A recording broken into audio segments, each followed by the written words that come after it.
Welcome to John Carter Stories. I made the choice to show up at my wife's so-called book club meeting. After 37 years of marriage, I had earned the right to know what was really going on. But when I stepped into that hotel lobby and saw her there by the elevator, wrapped up in another man's arms, my entire world just shattered, like dropping a glass from a high building, and watching it explode into 1,000 pieces. My knees buckled underneath me, and I had to grab onto the nearest column just to keep from collapsing right there on that marble floor. Before I go any further, I need to ask you something. Please subscribe and like this video, and listen to my story till the end, and let me know which city you're listening from. That way, I can see how far my story has traveled, because what I'm about to tell you, it needs to be heard. It needs to reach people who might be going through the same thing I went through. The Hilton lobby felt like it was spinning around me that Thursday night. Those fancy chandeliers hanging from the ceiling, their warm glow mocking me, making everything look romantic when my heart was being ripped apart. Business people were wheeling their luggage across those shiny floors. Couples were laughing at the bar, clinking their glasses together. And there I was, a 65-year-old man, watching everything I thought I knew about my life just dissolve right in front of my eyes. My wife, my Catherine, the woman who'd promised to stand by me until death pulled us apart, was kissing a man who looked young enough to be our son. His hands were on her waist, and she was gazing up at him with this look, this expression I hadn't seen on her face in, God, I don't even know how long. Decades, maybe. It was pure adoration. The kind of look that used to be just for me, and that dress she was wearing, that red dress, the one I bought for her on our 32nd anniversary, the one she told me was too elegant for regular occasions, so she kept it tucked away in the back of the closet for something special. Well, I guess this was special enough for her.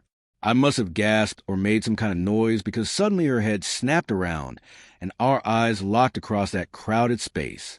For one frozen moment that felt like it lasted forever, we just stared at each other.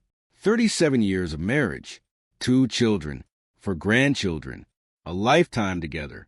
And it all came down to this single moment. This one look across a hotel lobby while she stood wrapped in another man's arms. Then I turned around and walked out. Just walked right out of there. I don't remember getting to my car. I don't remember the drive home. I don't remember pulling into our driveway or unlocking the front door of the house we'd lived in for 30 years.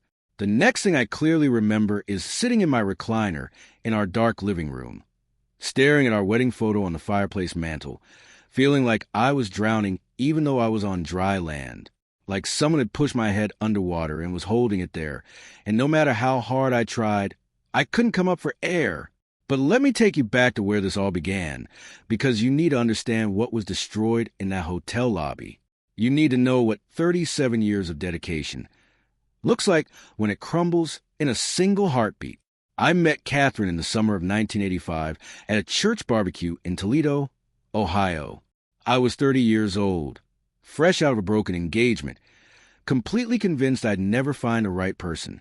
She was 27, working as a receptionist at a law firm, and she had this smile that could light up an entire room. I'm not exaggerating. When Catherine smiled, everything around her just seemed brighter somehow. I was a construction supervisor back then, working those brutal 65-hour weeks building shopping centers and office buildings. My hands were covered in calluses. My back ached every single morning, and I drove a pickup truck that was older than some of the guys on my crew. I wasn't exactly what you'd call a prize catch by most people's standards. But Catherine, she saw something in me that I didn't even see in myself. She believed I could be more than just a supervisor who came home every night covered in sawdust and concrete dust. She believed I had what it took to run my own company someday, to build something real. We got married 10 months after that barbecue. A small ceremony, budget reception in the church fellowship hall, honeymoon at Niagara Falls because that's all we could scrape together. I promised her that one day I'd take her to Paris. One day I'd give her the life she truly deserved. For the first 7 years of our marriage, we lived in this cramped 2-bedroom apartment with water damage on the ceiling and neighbors who screamed at each other at 3 a.m. Catherine worked full-time while I took night classes in business management. She'd have dinner ready for me when I dragged myself home at 10:30 at night, and she quizzed me on accounting and finance while we ate reheated casseroles at our tiny kitchen table. When our son Michael was born, Catherine quit her job to raise him. Money got even tighter then. Oh, God, it was tight. I took every overtime shift I could find, working weekends, holidays, sometimes going 3 weeks straight without a day off. Catherine managed our household on a budget that left absolutely no room for anything extra. Not a single dollar for fun or treats, or anything nice. I missed Michael's first steps because I was working a Saturday shift. I missed his first words because I was at a night class. But I was building something, building us a future, building us a way out. By the time our daughter Sarah came along 3 years later, I'd managed to save enough to start my own contracting business, Anderson Construction.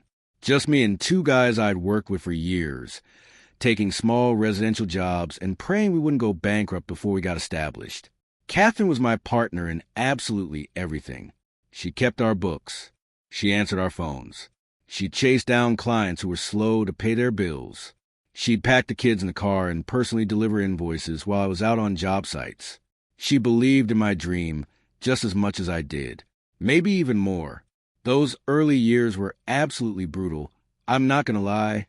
I'd come home exhausted, covered in drywall, dust, or paint, or whatever we'd been working with that day. And Catherine would have the kids fed and bathed and ready for bed, and there'd be a hot meal waiting for me. She never complained. Not once. Not even when we couldn't afford Christmas presents for kids, or when we had to turn the thermostat down to 55 degrees to save money on heating bills. By our 17th anniversary, Anderson Construction had 25 employees and contracts for commercial buildings all across northern Ohio. By our 22nd anniversary, we were one of the largest contractors in the region. I kept my promise to Catherine. I took her to Paris. I built her that dream house she'd always wanted. A beautiful colonial on 5 acres with a garden and a pool and enough bedrooms for all the grandchildren we hoped would fill it someday. I thought we had everything. 2 successful kids. Michael became a lawyer. Sarah became a pediatrician. 4 beautiful grandchildren who called us Grandpa and Nana. A gorgeous home. Financial security. And the freedom to enjoy our golden years together, finally. But somewhere along the way, while I was busy building my business and providing for my family, I completely missed the signs that my wife was slipping away from me, right through my fingers like water, and I didn't even notice until it was too late. What I discovered next would change everything. But I need you to stick with me, because this story gets even more shocking. It started about 3 years ago, right after I turned 62. Small things at first. Things I told myself were positive changes.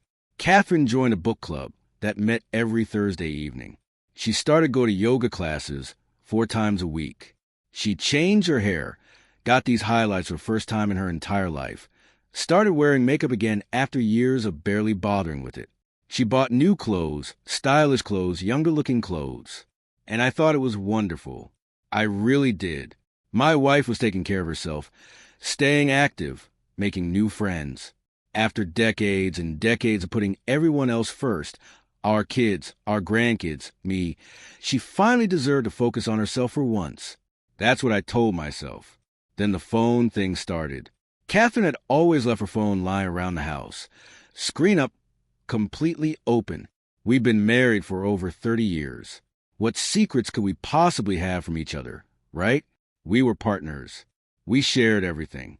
But suddenly, and I mean suddenly, she was keeping that phone in her purse all the time, taking it with her to the bathroom, sleeping with it under her pillow.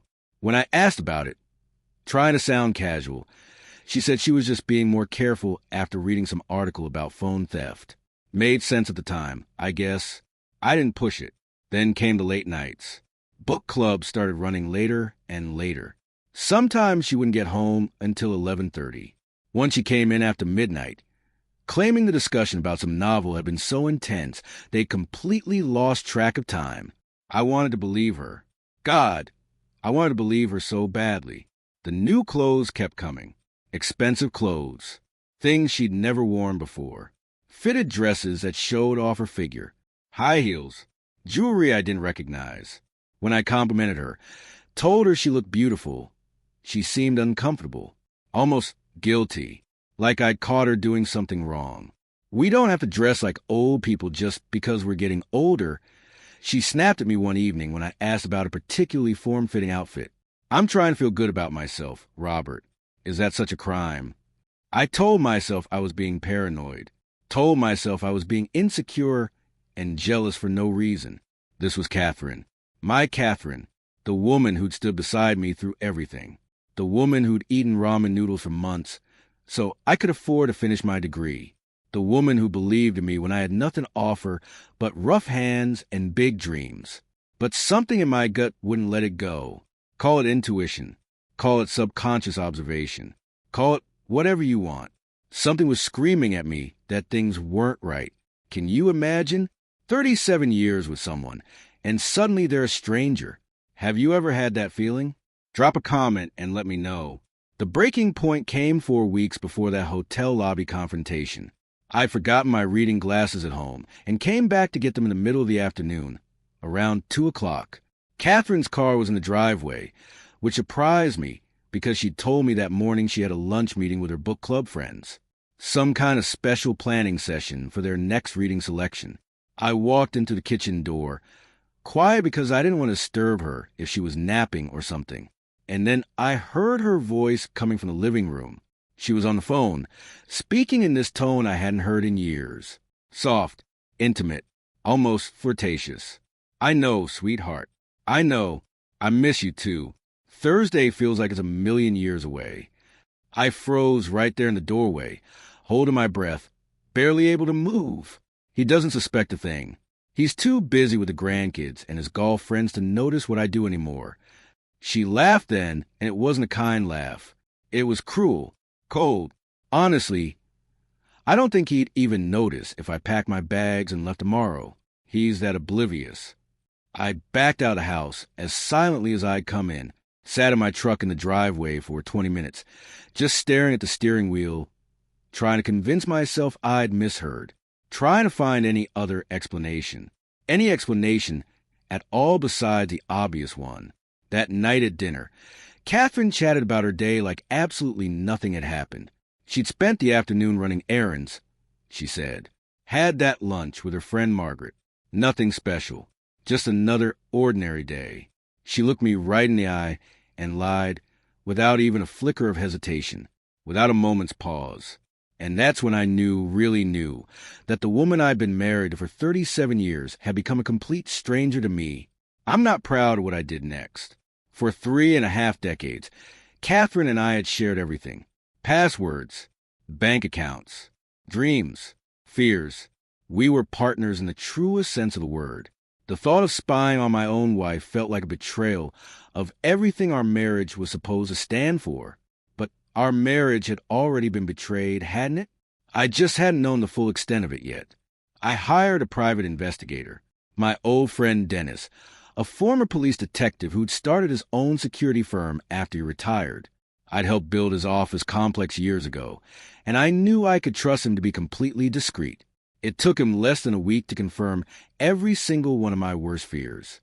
His name is Jason Mitchell, Dennis told me, spreading photographs across my desk in my home office while Catherine was out at her supposed yoga class. 36 years old. Works as a personal trainer at the gym where Catherine takes her classes. I stared at those photographs. My wife and a man young enough to be our son, walking hand in hand into that Hilton hotel.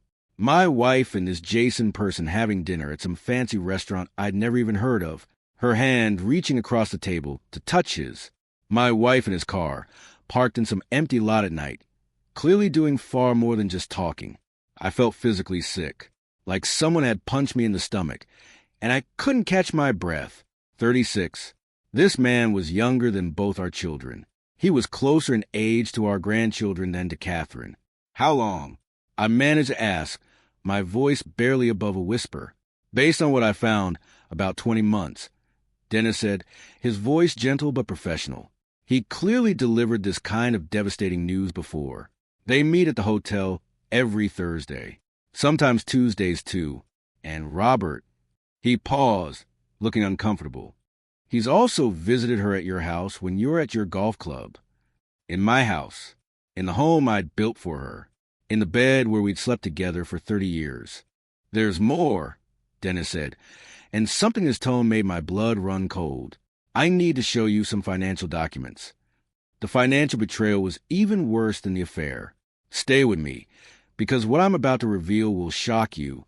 What Dennis showed me next turned my devastation into something harder, something sharper, something that demanded action instead of tears.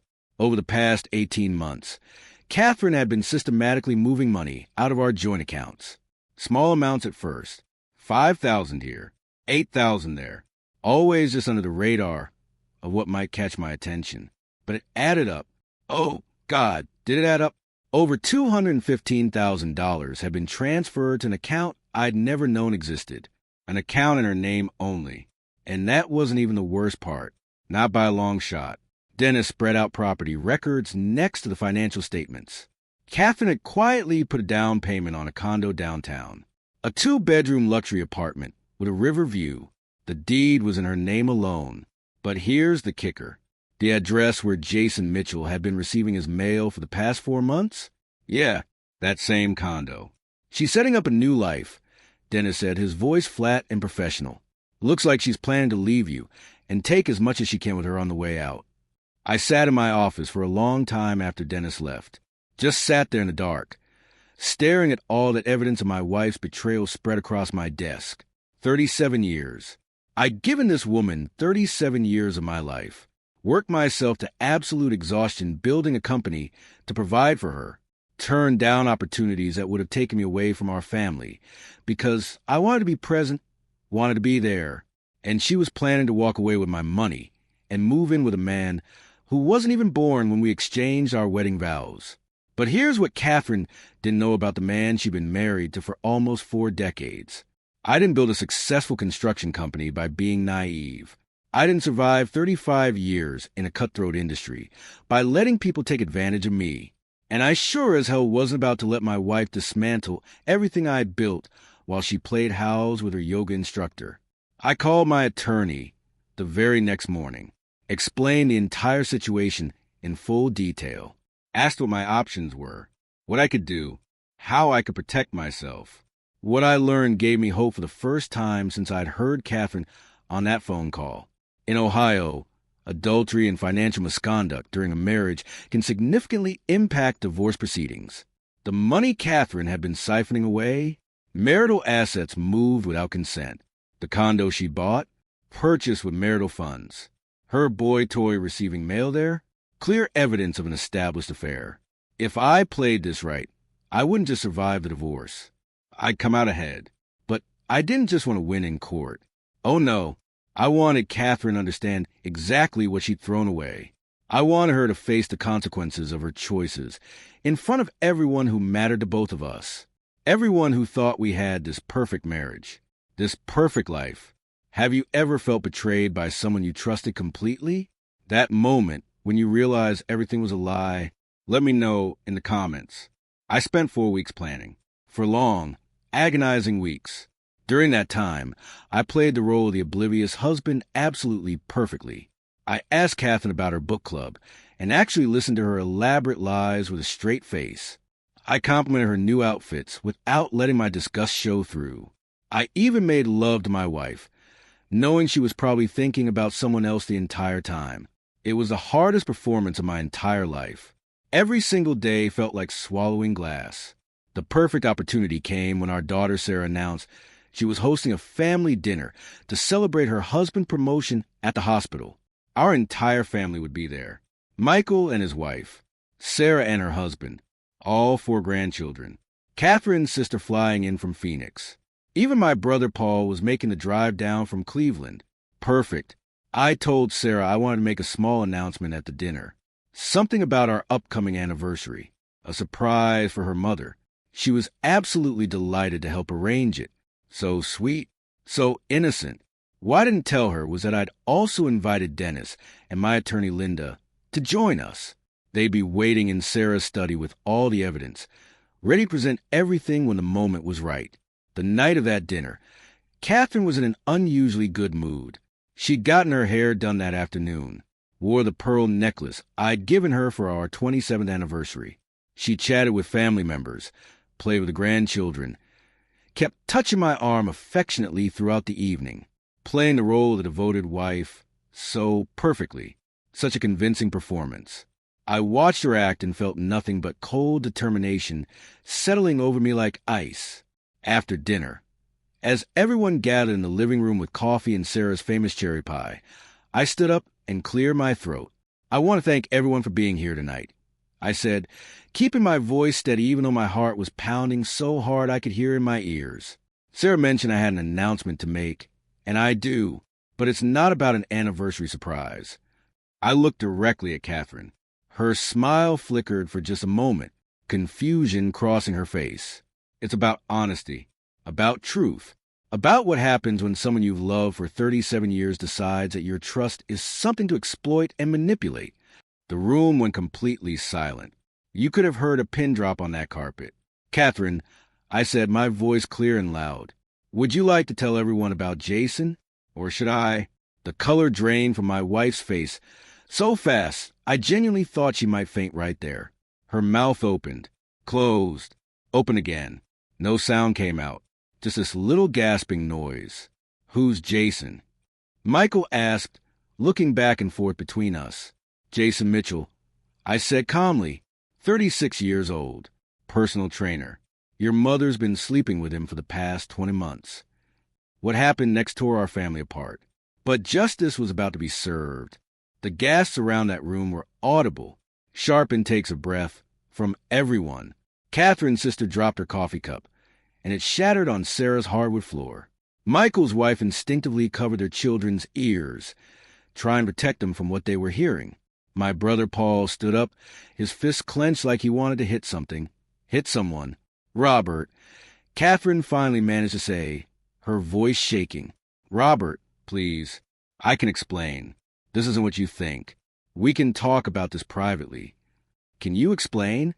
I pulled out my phone and connected it to the Bluetooth speaker Sarah kept on her bookshelf. "Let's see if your explanation matches what I have here." I played the recording Dennis had obtained. Catherine's voice filled the entire room, talking to her lover about how I was too stupid to notice what was happening right under my nose. Talking about the condo they'd picked out together. Talking about their future. Talking about how she'd take me for everything I was worth in the divorce, and we'd finally be free to live our lives together. By the time that recording ended, Catherine was crying. Sobbing, actually. Tears streaming down her face. Mascara running. But I wasn't finished. Not even close. Dennis and my attorney Linda walked in from the study, carrying folders stuffed full of documents. "These are bank records," I said, spreading them across Sarah's dining table so everyone could see. $215,000 of our money, transferred to a secret account. Here's the deed to a condo downtown, bought with our joint savings, where her boyfriend has been living for 4 months. And these, I held up a stack of photographs, are pictures taken over the past 3 weeks documenting exactly what my wife has been doing during her Thursday night book club meetings. "Dad," Sarah whispered, tears streaming down her face. "Oh, Dad, I'm so sorry." "Don't be sorry for me, sweetheart." I looked at my daughter, then at my son, whose face had gone completely white with shock and anger. "Be sorry for your mother, because she's about to learn that actions have consequences." I turned back to Catherine, who was sobbing into her hands while her sister sat frozen beside her, clearly torn between wanting to comfort her and being absolutely horrified by what she was hearing. "The divorce papers have already been filed," I said, my voice steady and strong. "Given the documented adultery and financial misconduct, my attorney is very confident we'll be awarded the majority of marital assets. The condo you bought with our money, that's coming back to me. The $215,000 you stole, that's being recovered with interest. The retirement funds you thought you'd split with your yoga instructor, those are protected under my name." "You can't do this," Catherine choked out between sobs. "After everything I did for you when you had nothing, I supported you. I believed in you. And I spent 37 years being grateful for that support." I kept my voice level, though inside I was shaking with rage and pain. 37 years of hard work, sacrifice, and devotion. And you threw it all away for a man who wasn't even born when we got married. You threw away our family, our life together, our future. For what? For some fantasy with a man half your age? This is the moment everything changed. Have you ever had to stand up for yourself when everyone expected you to stay quiet? Tell me your story in the comments. The room was completely silent except for Catherine's sobs and confused whimpering of my youngest grandchild, who didn't understand why Nana was crying so hard. I want everyone here to know the truth, I continued, looking around at all the faces I loved. Not because I want to humiliate Catherine, though she certainly earned it, but because I spent too long pretending everything was fine when it wasn't. I spent too long making excuses for behavior that should have been questioned, and I refused to spend one more day, one more hour, one more minute living a lie. I gathered the documents back into their folders and handed them to Linda. Linda will be in touch about proceedings, I said to Catherine. I suggest you get your own lawyer. You're going to need one, a good one. I walked out of my daughter's house that night, feeling something I hadn't felt in months, maybe years. I felt free, like a massive weight had been lifted off my shoulders, like I could finally breathe again after being underwater for so long. The divorce took 9 months to finalize. 9 long, difficult months. During that time, I learned things about my wife that I wished I'd never known. Things that made me sick to my stomach. The affair with Jason hadn't been her first. There had been others over the years. Brief flings she'd hidden successfully. A colleague from when she used to work. A neighbor who'd moved away years ago. Maybe more that I still don't know about. The financial manipulation had been going on even longer than Dennis initially discovered. She'd been skimming money from our accounts for nearly 12 years. 12 years. Building her exit strategy bit by bit, while I worked myself to exhaustion providing for our family, completely oblivious to what was happening. But the courts saw through all of it, with all that documented evidence of adultery, financial misconduct, and fraudulent transfer of marital assets. Catherine's case just fell apart, collapsed like a house of cards. She ended up with far less than she would have received in a standard divorce settlement. The condo was sold. The hidden accounts were split properly, fairly, and she was ordered to pay back a significant portion of what she'd taken, plus penalties. Jason disappeared about 6 weeks after the truth came out. Turns out he wasn't all that interested in a 62-year-old woman who no longer had access to her husband's money. Funny how that works, isn't it? Last I heard through the grapevine, he'd moved to California and was already involved with the wife of some retired tech executive. Some people never learn, I guess. As for Catherine, she's living in a small apartment now on the other side of town, working part-time at a clothing store to supplement what she got from the divorce settlement. Our children speak to her because they're better people than she deserves, more forgiving than I could ever be. But those relationships have never recovered. Not really. She's not invited to family holidays anymore. When the grandchildren ask about Nana, their parents change the subject or give vague answers. The aftermath changed everything about my life. And you won't believe what happened next. I sold our house about 7 months ago. I just couldn't stand living in that place anymore. Every single room reminded me of lies I'd been too blind to see. The kitchen where she'd made dinner while planning her escape. The bedroom where she'd lain beside me thinking about someone else. The living room where we'd watch TV together while she texted her boyfriend. It was all poisoned. Every memory is contaminated. I bought myself a nice condo overlooking Lake Erie. It's smaller, simpler, but it's mine. Really mine. With a balcony where I watch the sunrise every single morning with my coffee. And you know what? Those sunrises are beautiful. Absolutely beautiful. I've forgotten how beautiful they could be. I took up fishing again. Something I'd given up decades ago because Catherine thought it was boring and a waste of time.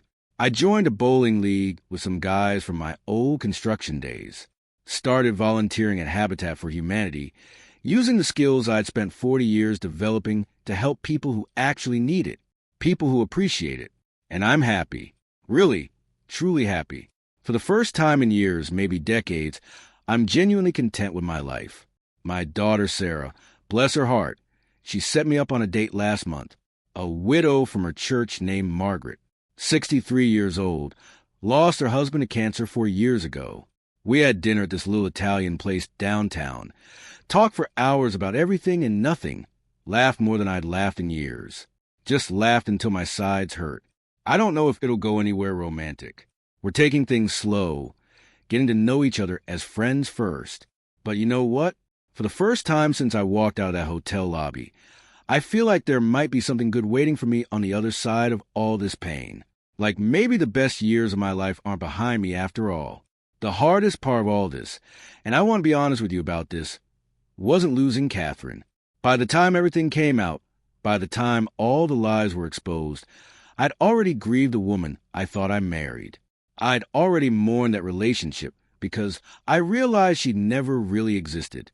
The woman I loved, the woman I thought I'd spent 37 years with, she was a fiction, a character she played. The hardest part was accepting that I'd spent 37 years with someone who was never really there, that I'd built my entire life around a lie so big I couldn't see it, because I didn't want to look, because I trusted her, because I loved her. Tell me in the comments. And if you've dealt with something similar, share your story. You're not alone. Subscribe for more stories about standing your ground and reclaiming your life. But here's what I've learned through all this, and this is why I'm sharing my story with you today, why I needed you to hear this whole thing. If your gut is telling you something's wrong in your relationship, trust that feeling. Trust it. Don't make excuses for suspicious behavior. Don't convince yourself you're being paranoid or jealous or insecure. Don't wait until you're standing in a hotel lobby, watching your entire world collapse around you. The truth might hurt. God knows mine nearly destroyed me for a while there. But living in a lie hurts worse. It just takes longer to feel it.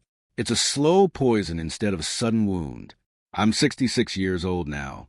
I've got maybe 15 or 20 good years left if I'm lucky, if my health holds up, and I refuse, absolutely refuse, to spend a single one of those years pretending that betrayal is something to be tolerated or explained away or forgiven just because of shared history.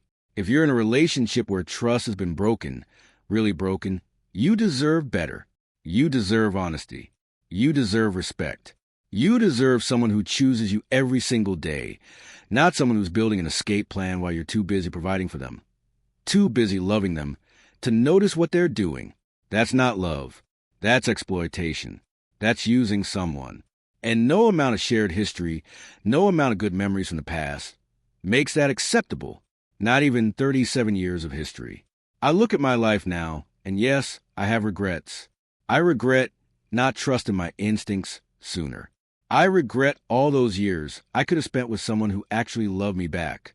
I regret that my children and grandchildren had to witness that horrible scene at Sarah's house, had to have their image of their mother and grandmother shattered.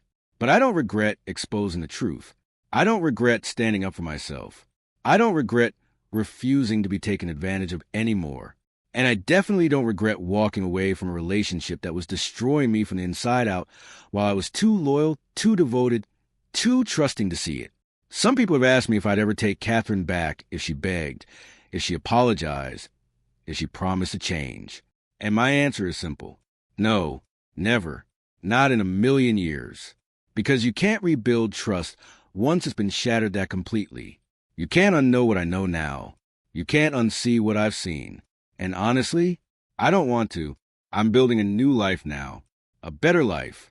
A life where I'm not being lied to every single day. Where I'm not being stolen from. Where I'm not playing the fool while someone I love laughs at me behind my back. I wake up every morning in my condo, watch that sunrise over the lake, drink my coffee in peace, and I'm grateful. Grateful that I found out the truth. Even though it hurt like hell. Grateful that I had the courage to walk away.